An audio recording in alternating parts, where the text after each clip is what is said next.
ॐ नमो नारायणाय ॐ नमो नारायणाय. I think the point is clear. It's not so difficult to understand what Ramanuja is explaining. It's not difficult. So, in fact, it's a lot easier than what the Advaitin says, right? yes, because the Advaitin, they just use difficult words. That's all to say nothing. Yeah, they say nothing. Exactly. But Ramanuja explains in very clear terms how easy it is. So, for me, it's new, this point, or not new, but I never considered that the shit and ashit, the soul and matter, are the body of Brahman. I never considered that. I consider that. Yeah, but we have to understand what does Ramanuja mean by body. A body is something which is for the use, completely for the use of the soul, right? And body is always controlled and supported by the soul.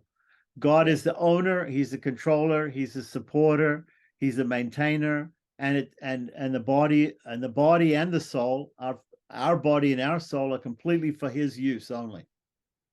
Yes, this is a new concept. Yeah, it's not when we say, sometimes when people say it, when you say that the universe of souls and matter is the body of God, then people get the idea that, oh, God is material somehow. It makes God material, and therefore he has imperfections then, because we have imperfections. And if you say we're part of his body, then if we have imperfections, then his body has imperfections. Yeah. But that's not the definition of body that Ramanuja is using. It's a different definition.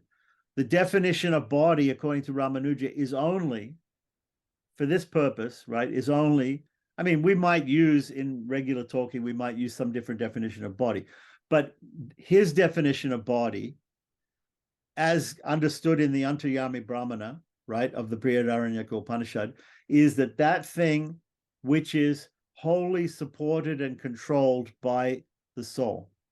That is the body.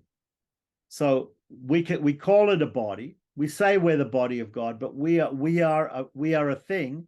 The universe and the souls are things which are wholly controlled and supported by God. Without God, there's nothing. There's no existence to the souls of the universe without God, right? And those two things are also, we're attributes of God, right? We're attributes of God, but we have no, and as attributes of God, we are meant completely for his purpose. Completely for his purpose. We completely belong to him in the sense that he uses us for his purpose. So in that sense, that's the sense of body that Ramanuja uses the word body. It's not an ordinary sense of the word body. So we have to understand the definition of the word body, and then we can understand shariri bhava. But that is basically the way Ramanuja explains. And other Vedantic philosophers, like, they don't explain it. They, Nimbarka, Bhaskara, Yadava Prakash, Baladev, all these other philosophies, they say, okay, we accept the Upanishads, and the Upanishads talk about oneness and they talk about difference. So, okay, we don't want to reject any of the Upanishads. Like it's very clear that Madhva and Shankara reject some parts of the Upanishads because they talk about something which they don't want to talk about. All the Beta Shrutis, all the Shrutis which talk about plurality, are rejected by Shankara. All the ones that speak about oneness are rejected by Madhva. So the other philosophers like Bhaskara, Yadava Prakash, Nimbarka, Baladev, Balaba, all these people, they'll talk about some form of Dvaita, some form of Beta, some form of oneness and difference. And how do they explain how there's oneness and difference? This is how Ramanuja explains how there's one and difference. Because there is one indifference spoken about in the Upanishads. So either you take the way that Madhva and Shankara did, reject some parts, either reject the parts you don't like, or everybody else accepts everything, but then you have to rationalize it. You have to explain how it. The Achintya Beda of the Gaudiyas, Achintya Beda is simply saying it's inconceivable. So the Upanishads talk about oneness and difference. We can't understand that, right? Now the Sri Vaishnavas say we can't. We also say we can't understand it, but we can try to understand it a little bit by this analogy, by this understanding of shariri. We can try to understand it somewhat. We can't fully understand God. We can't fully understand Brahman. That's understandable. We know that. Everybody accepts that we can't fully understand reality and God and everything like that. We can't fully understand it because he's vast. He's Brahman. He's everything. So, but we can have some sort of philosophical and some sort of academic understanding, some theoretical understanding of what it means, one and difference at the same time. But these other philosophers, they give up. You know, it's to me, it's giving up, saying, well, I can't understand it, so therefore I say it cannot be understood. It's achintya. To me, achintya is just the same as saying anivachaniya. It can't. The Advaitins say the same thing. They say it can't be described by words, right? So that's the same as achintya to me, like that. Now, of course, they have their ideas, and they have at least they're saying that they accept everything. All of these other philosophers, except for Madhva and Shankara, they say they accept everything. And even the Madhvas and the Shankarites will say that they accept everything, but really they're not accepting everything. Yeah. So the question is only how do you rationalize all the different statements which seem to be very opposite?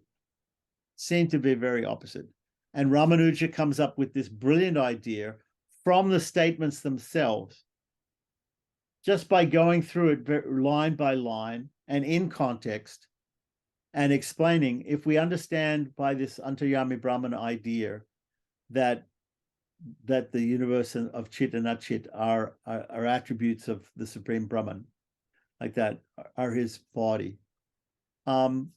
Everything becomes very easy to understand in that way, and it becomes rationalized, and we can accept everything.